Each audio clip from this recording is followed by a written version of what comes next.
қаласының Алжир лагеріне жыл тарттық. Бұл тарихтың ауыр кезеңін еске түсіретін маңызды орын. Алдымызда таным мен тағылымға толы күн.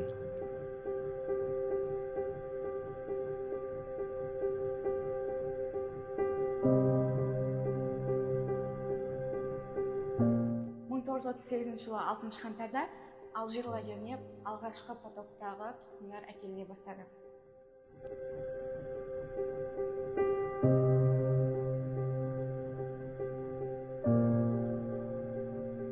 Бұл вагон бізде нұсқалып келеді. Алжир лагерінде орналасқан. Алжир лагерінде оларды вагонмен, яғни Қарағандыға алып келген. Біріншіден Қарағандыда темір жол болғандықтан сол жерден алып келіп, Ақмоладан осы лагерге қарай жаяу 35 шақырым жерге қыстың қақаған суығында алып келген.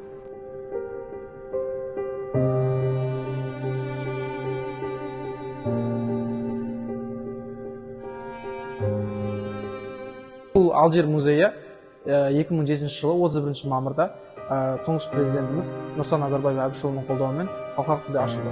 Дәл осы жерде бұрынғы Кеңес одағының түкпір-түкпірінен 1907-1939 жылдар аралығында бейкүнә әйелдер мен балаларды еске алу орны болып саналады. Алжир территориясынан 1507 сәби заңсыз түрде дүниеге келген. Сонымен қатар осындай барақтарда әйел адамдар 50-ден 100-ден астам әйел адамдар тұрған болатын. Адамдар өзінің өмірі үшін қаншалықты күресетінін бізге осы қазіргі қоғамға үлкен үлгі болып көрсетіп жатыр.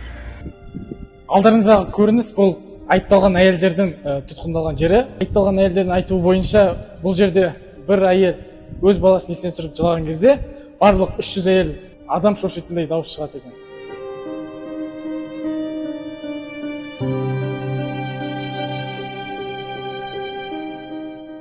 Міне, біз отансыздардың Ақмола лагері Алжир мемориалды мұражай кешенінде болып, тарихтың ең ауыр, ең қайғылы беттеріне тағы бір көз жүгірттік. Мұндай орындар ұмытылмауы тиіс, себебі өткенімізді білу болашағымызды бағалауға үйретеді.